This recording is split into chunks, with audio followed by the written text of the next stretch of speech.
আমি নয়না বলছি। বন্ধুরা, আজকে তোমাদের মা ছেলেকে নিয়ে যে ঘটনাটা বলবো, এই সব ঘটনা সাধারণত কেউ কাউকে বলে না। তাই সবাই পুরোটা মন দিয়ে শুনলে দাঁড়িয়ে যাবে। আপনার মাকে যেভাবে কলাবাগানে নিয়ে কাজ করলাম, গল্পটি সম্পূর্ণ শুনলে আপনার মেশিন দিয়ে পানি চলে আসবে। আর হাতের কাজ করার আগে হাতের কাছে টিস্যু রাখবেন এবং গল্পটি কানে হেডফোন লাগিয়ে শুনবেন। নিশিতা ছিলেন এক গ্রামের শান্ত স্বভাবের নারী। স্বামী মারা যাওয়ার পর থেকে তিনি তার একমাত্র ছেলে রাজুকে নিয়ে দিন কাটাচ্ছিলেন। রাজি ছিল নিশি তার জীবনের সবকিছু। জীবনের সকল কষ্টকে উপেক্ষা করে তিনি রাজুকে সঠিক পথে পরিচালিত করার জন্য সর্বদা চেষ্টা করে যাচ্ছিলেন। মা ছেলের সম্পর্ক ছিল অত্যন্ত ঘনিষ্ঠ ও ভালোবাসাপূর্ণ। রাজও সবসময় তার মাকে সাহায্য করত, মায়ের দেখভাল করত এবং তার প্রতি অগাধ শ্রদ্ধা ও ভালোবাসা ছিল। কিন্তু গ্রামে এমন কিছু মানুষ ছিল যারা নিশিতা ও রাজুর এই গভীর সম্পর্কে ভুলভাবে দেখা শুরু করেছিল। সমাজের কিছু মানুষ তাদের ভালোবাসাপূর্ণ মায়ের সন্তানের সম্পর্কে সন্দেহের চোখে দেখছিল, যা নিশিতা কখনো কল্পনাও করতে পারেননি। একদিন হঠাৎ করেই গ্রামের এক মহিলা, কমলার মা নিশি, তার কাছে তীব্রভাবে অভিযোগ করলেন, আপনার ছেলে রাজু আমার মেয়ের সাথে অশালীন আচরণ করছে। আপনি কেন কিছু বলছেন না?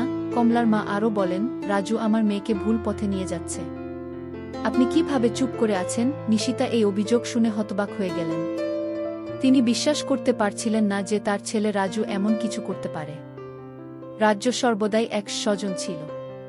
তিনি রাজুকে ডেকে বললেন, রাজু, তুমি কি সত্যিই এসব করছো?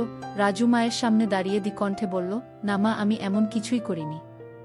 এসবই মিথ্যা অভিযোগে রাজু জানত যে তার মা তাকে বিশ্বাস করবে, কারণ তাদের সম্পর্ক ছিল বিশ্বাসের উপর প্রতিষ্ঠিত। কিন্তু ততদিনে গ্রামের লোকেরা রাজুর চরিত্র নিয়ে নানা কথা বলতে শুরু করে দিয়েছে। তারা রাজুর বিরুদ্ধে নানা ধরনের গুজব ছড়াতে থাকে এবং বিশেষ করে নিশিতা ও তার ছেলের সম্পর্ক নিয়ে কুৎসা রটাতে শুরু করে। গ্রামের কিছু লোক রাজুর প্রতি বিদ্বেষপূর্ণ মনোভাব পোষণ করছিল, যা ধীরে ধীরে গোটা গ্রামে ছড়িয়ে পড়তে থাকে। একদিন নিশিতা লক্ষ্য করলেন গ্রামের কিছু মানুষ তাদের বাড়ির সামনে জড়ো হয়েছে এবং তাদের সম্পর্কে কুৎসিত কথা বলছে। একজন গ্রামের প্রধান গলা তুলে বলল, মা ছেলের সম্পর্ক এমন হওয়া উচিত নয়।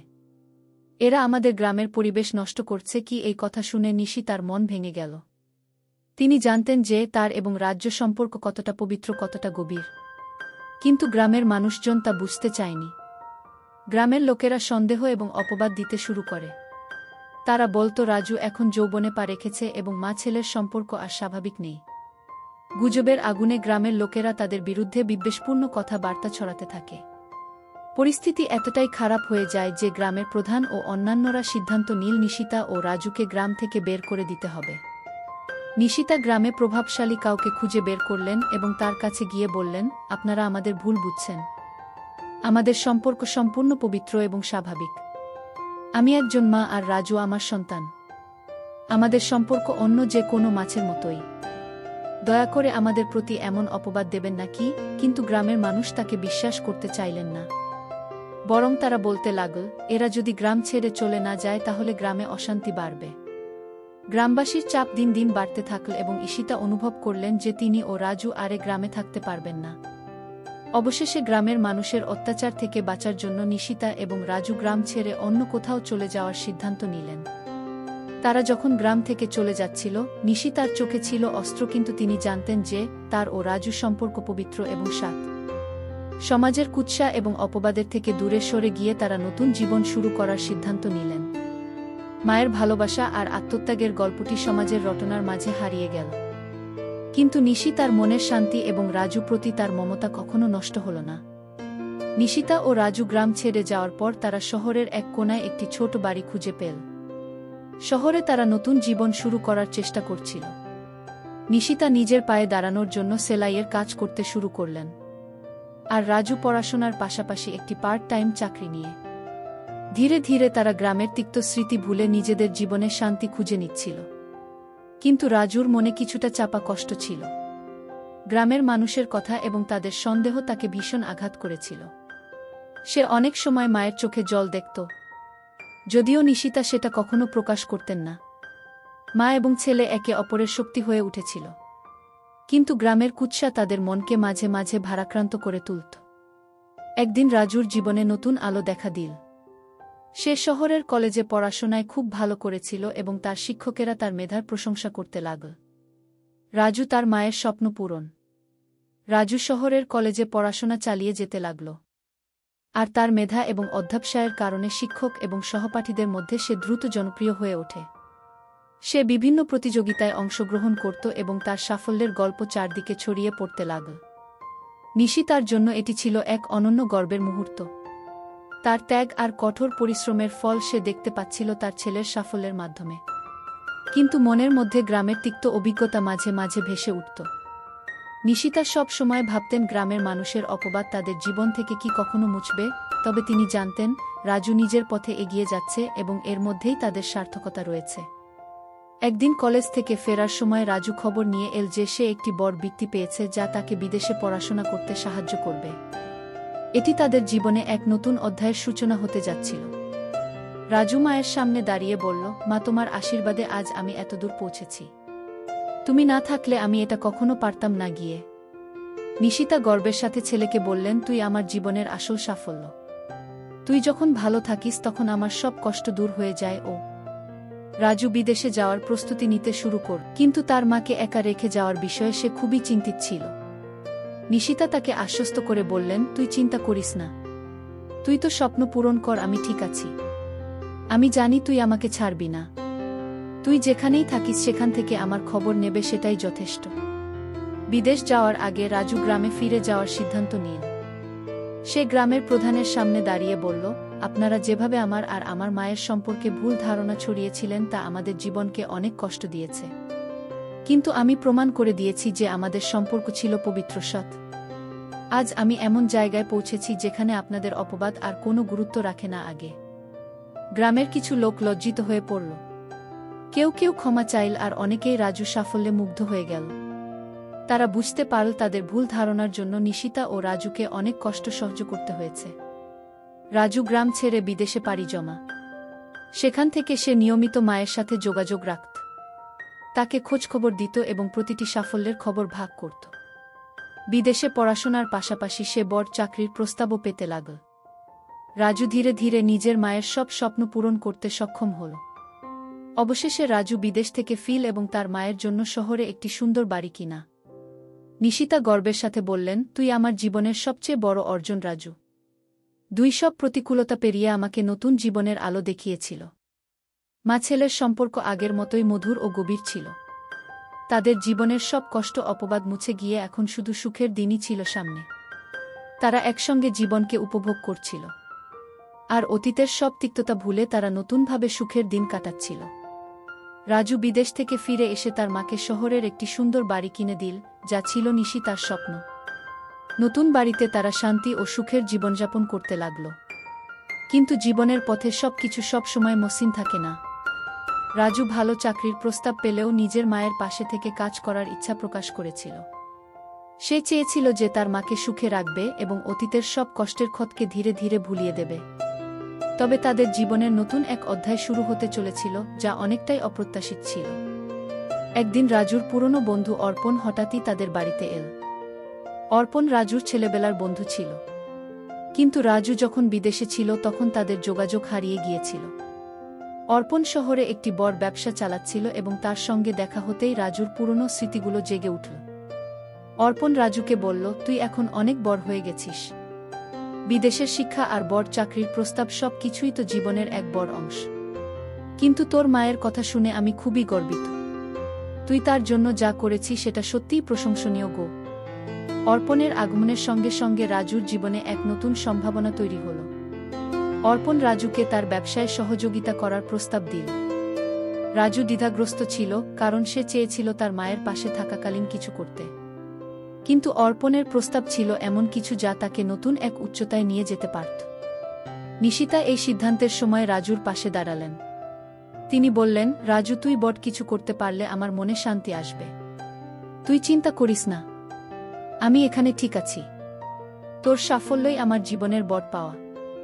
রাজু অবশেষে অর্পণের প্রস্তাবে সম্মতি দিল। তারা একসঙ্গে ব্যবসা শুরু করল। শহরে অর্পণের ব্যবসা আগে প্রতিষ্ঠিত ছিল, কিন্তু রাজুর মেধা এবং নতুন চিন্তাধারার সংযোজন ব্যবসাটি আরও দ্রুত বিকাশ লাভ করতে শুরু করল। রাজুর কঠোর পরিশ্রম আর মায়ের আশীর্বাদে তারা একটি বড় কোম্পানিতে পরিণত হল। কিন্তু সুখের মুহূর্তের মাঝে একদিন বড় ঝড় এলো। অর্পণ হঠাৎ অসুস্থ হয়ে পড়লে এবং তার ব্যবসার বেশিরভাগ দায়িত্ব রাজুর উপর পড়ল। রাজু একা এত বড় দায়িত্ব নিতে কিছুটা অপ্রস্তুত হয়ে পড়ল। কিন্তু মায়ের সাহস আর তার দিদি মনোবলের কারণে সে সমস্ত চ্যালেঞ্জকে মোকাবিলা করতে সক্ষম হল। রাজু দিনরাত কাজ করে ব্যবসাকে টিকিয়ে রাখল এবং তার প্রতিটি পদক্ষেপে মায়ের পরামর্শ আর ভালোবাসা ছিল। এর মধ্যে রাজু জীবনে আর একটি বড় পরিবর্তন ঘটে। রাজুর সহকর্মী সায়মা যিনি কোম্পানিতে কাজ করছিলেন তার সাথে রাজুর বন্ধুত্ব গড়ে ওঠে। সায়মা খুবই মেধাবী এবং দায়িত্বশীল একজন নারী ছিল। রাজু ও সাইমার মধ্যে ধীরে ধীরে ভালোবাসার সম্পর্ক তৈরি হল। কিন্তু রাজু কিছুটা দ্বিধাগ্রস্ত ছিল, কারণ সে তার মাকে কখনো একা রেখে নতুন জীবনে পা রাখতে চায়নি। নিশিতা সব কিছু বুঝতে পারছিলেন। একদিন তিনি রাজুকে ডেকে বললেন, রাজু, তুই এখন বড় হয়ে গেছিস। তুই তোর জীবন সাজিয়ে তোল। শ্যামা একজন ভালো মেয়ে। আমি জানি তোর মঙ্গলের জন্য এটা সঠিক সময়। তুই যদি চাস আমি তোর পাশে থাকব, কিন্তু তোর নিজের জীবনও গড়ে তুলতে হবে গো। রাজু মায়ের কথায় শান্তি পেল। সে বুঝতে পারে যে তার মায়ের জন্য এই পরিবর্তন প্রয়োজন। অবশেষে রাজস্ব আমার সাথে তার সম্পর্ককে নতুন রূপ দিল এবং তারা বিয়ের সিদ্ধান্ত নিল। বিয়ের পর রাজু এবং সায়মা একসঙ্গে ব্যবসা এবং পরিবার দুটোই সামলাতে লাগল। নিশিতা নতুন এই সম্পর্কে সাদরে গ্রহণ করলেন এবং শ্যামার সঙ্গেও এক মায়ের মতো সম্পর্ক গড়ে তুললেন। এরপর তাদের জীবন অনেকটা শান্তিপূর্ণ হয়ে গেল। রাজুর ব্যবসা ক্রমাগত বাড়তে থাকলে এবং তারা সুখী পরিবারে পরিণত হল। নিশিতা সবসময় তার ছেলের পাশে থেকে তার জীবনের প্রতিটি সাফল্যে খুশি থাকতেন। বিয়ের পর রাজু এবং সায়মা একসঙ্গে জীবন কাটাতে শুরু করল এবং তাদের সম্পর্ক আরও গভীর হতে লাগল। তারা নিজেদের জীবনের প্রতিটি মুহূর্তকে উপভোগ করছিল এবং ঈশিতা তাদের নতুন জীবনে খুশি অশান্তিতে ছিলেন। শ্যামা মায়ের মতোই নিশিতাকে ভালোবাসত এবং বিশ্বাস আমাকে মেয়ের মতো আপন করে নিয়েছিলেন। রাজুর ব্যবসা শহরের মধ্যে বেশ সুনাম অর্জন করেছিল এবং ধীরে ধীরে তাদের পরিবার আরও সমৃদ্ধির পথে এগিয়ে যাচ্ছিল। রাজু তার জীবনে মায়ের প্রতি দায়িত্ব পালন করতে কখনো ভুল করেনি এবং তার প্রতিটি সাফল্যের মুহূর্তে মানুষই তাকে পাশে রেখেছিল। নিশিতা এখন তার জীবনের সবচেয়ে সুখের দিনগুলো উপভোগ করছিলেন, কারণ তার ছেলের জীবনে তিনি শান্তি আর সফলতা দেখে নিজেকে সম্পূর্ণ মনে করতেন। কিন্তু জীবনের সুখের মুহূর্তগুলি এর মাঝেও কিছু দুঃখের দিন আসে। একদিন হঠাৎ নিশিতা অসুস্থ হয়ে পড়লেন। রাজু ও সায়মা তাকে তৎক্ষণাৎ হাসপাতালে নিয়ে গেল। চিকিৎসকেরা পরীক্ষা নিরীক্ষা করে জানালেন যে নিশিতার হৃৎপিণ্ড দুর্বল হয়ে পড়েছে এবং তাকে দ্রুত চিকিৎসা নিতে। রাজু খুবই আতঙ্কিত হয়ে পড়ল, কারণ সে কখনোই ভাবেননি তার মা এত বড় অসুস্থতায় ভুগতে পারেন। চিকিৎসা চলছিল, কিন্তু নিশিতার অবস্থা ক্রমশ খারাপ হতে শুরু করল। রাজু সবসময় মায়ের পাশে থাকত, তাকে সাহস দিত এবং বলত, মা, তুই আমাকে ছেড়ে যেতে পারবি না। তুমি সবসময় আমার জীবনের অংশ হয়ে থাকবে। ও নিশিতা তার ছেলেকে কষ্টে বললেন, রাজু, আমি তোকে সবসময় নিজের সন্তানের মতো বড় করেছি, তো সুখের জন্য সবকিছু করেছি। এখন তুই নিজের জীবন সামলাবি আর আমার জন্য চিন্তা করিস না। এটা জীবনচক্র, সময়ের সাথে সবাইকে একদিন বিদায় নিতে হয়। তুই শুধু সুখে থাক, এটাই আমার একমাত্র কামনা। গিয়ে এই কথা শুনে রাজু ভীষণ কষ্ট পেল, কিন্তু সে জানত যে জীবনচক্রকে বদলানোর কোনো উপায় নেই। শেষ পর্যন্ত কিছুদিন পর নিশিতা পৃথিবী থেকে বিদায় নিলেন। রাজুর জীবনে এটা ছিল সবচেয়ে বড় আঘাত, কারণ তার জীবনের সবচেয়ে প্রিয় এবং আপন মানুষটি তাকে ছেড়ে চলে গেল। মায়ের মৃত্যুর পর রাজু আরও দুইজনশীল এবং শক্তিশালী হয়ে ওঠে। সে জানত মায়ের স্মৃতিগুলো তার জীবনের সবচেয়ে মূল্যবান সম্পদ এবং তার মায়ের শিক্ষা ও ভালোবাসা তাকে সঠিক পথে চলতে সাহায্য করবে। সায়মা সব সময় রাজুর পাশে থাকল এবং তারা একসঙ্গে জীবনে প্রতিটি চ্যালেঞ্জকে মোকাবিলা করল। মায়ের স্মৃতির প্রতি শ্রদ্ধা জানিয়ে রাজু শহরে একটি দাতব্য সংস্থা প্রতিষ্ঠা করল, যা দরিদ্র এবং অসহায় মানুষদের সাহায্য করবে। এই কাজের মাধ্যমে সে তার মায়ের ভালোবাসা এবং শিক্ষাকে জীবিত রাখে। মায়ের মৃত্যুর পর রাজু ধীরে ধীরে নিজেকে মানিয়ে নিতে শুরু করল, তবে মায়ের অভাব সবসময় তাকে ভিতর থেকে কুরে কুরে খেত। তার মায়ের স্মৃতিগুলো ছিল তার একমাত্র ভরসা, যা তাকে এগিয়ে যেতে সাহায্য করত। নিশি তার মৃত্যুর পর রাজু শহরে তার মায়ের নামে একটি বৃদ্ধাশ্রম প্রতিষ্ঠা করল, যেখানে তিনি বৃদ্ধ মানুষটির যত্ন নিতেন। এই বৃদ্ধাশ্রমের মাধ্যমে রাজু তার মায়ের আত্মাকে বাঁচিয়ে রাখতে চেয়েছিল এবং সমাজের বঞ্চিত মানুষদের সাহায্য করতে চেয়েছিল। বৃদ্ধাশ্রমটি দিন দিন বড় হতে থাকল এবং সমাজে তার নাম আরও বেশি সম্মানিত হতে লাগল। রাজু এবং সায়মা সেই বৃদ্ধাশ্রমের সাথে আরও নতুন উদ্যোগ যুক্ত করল, যেমন শিশুদের জন্য একটি স্কুল যেখানে দরিদ্র অনাথ শিশুদের বিনামূল্যে পড়াশোনার সুযোগ দেওয়া হতো। রাজুর এই উদ্যোগগুলো তাকে শুধু আর্থিকভাবে সফর করেনি, বরং সামাজিকভাবে একজন দায়িত্বশীল নাগরিক হিসেবে তাকে আরও উচ্চতায় নিয়ে গিয়েছিল।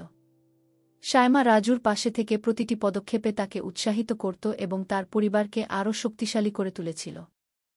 একদিন বৃদ্ধাশ্রমে একটি শিশু এসে রাজুকে জিজ্ঞাসা করল, আপনি এত বছর কাজ করেন, কিন্তু আপনার মাকে কোথায়? রাজু সেই শিশুর কথা শুনে চোখের জল আটকে রাখতে পারে না। সে শিশুটিকে বলল, আমার মা আকাশের তারার মতো, তিনি সবসময় আমার পাশে আছেন। আমি তার ভালোবাসা থেকেই আজ এখানে পৌঁছেছি। সময়ের সাথে রাজুর পরিবারে নতুন সদস্য যুক্ত হল। সায়মা ও রাজু এক পুত্র সন্তানের বাবা মা হল। রাজু তার সন্তানের মধ্যে নিজের ছোটবেলার ছায়া দেখতে পেল এবং সিদ্ধান্ত নিল যে সে তার সন্তানকে তার মায়ের মতো ভালোবাসা, স্নেহ ও যত্ন দিয়ে বড় করবে। রাজুর ছেলে যখন বড় হতে লাগল তখন রাজু তাকে তার দাদির গল্প বলত, কিভাবে তার দাদি জীবনের প্রতিকূলতা সত্ত্বেও তাকে স্নেহ আর ভালোবাসা দিয়ে বড় করেছে। ছেলে তার দাদির নাম শুনে গর্ব অনুভব করত এবং সে প্রতিজ্ঞা করুন যে সে তার বাবার মতোই ভালো মানুষ হয়ে উঠবে। শেষ কথা, রাজুর জীবন ছিল কষ্ট, সংগ্রাম ও ভালোবাসার এক অম্লিন গল্প। তার মায়ের সঙ্গে গড়ে ওঠা সম্পর্কের গভীরতা থাকে জীবনের প্রতিটি চ্যালেঞ্জ মোকাবিলায় শক্তি জুগিয়েছে। মায়ের মৃত্যুর পরও সেই ভালোবাসা ও স্নেহের স্মৃতি তাকে জীবনে এগিয়ে নিয়ে গেছে। রাজুর গল্প আমাদের শেখায় যে মায়ের নিঃস্বার্থ ভালোবাসা এবং সঠিক শিক্ষা একজন মানুষের জীবনের পথকে আলোকিত করতে পারে, যতই কঠিন হোক না কেন জীবন। প্রিয় বন্ধুরা, গল্পটি ভালো লাগলে অবশ্যই কমেন্ট করে জানাবেন। আর নিয়মিত এমন আলাদা স্বাদের গল্প শুনতে ভিডিওটিতে লাইক এবং চ্যানেলটিকে সাবস্ক্রাইব করে সাথেই থাকুন।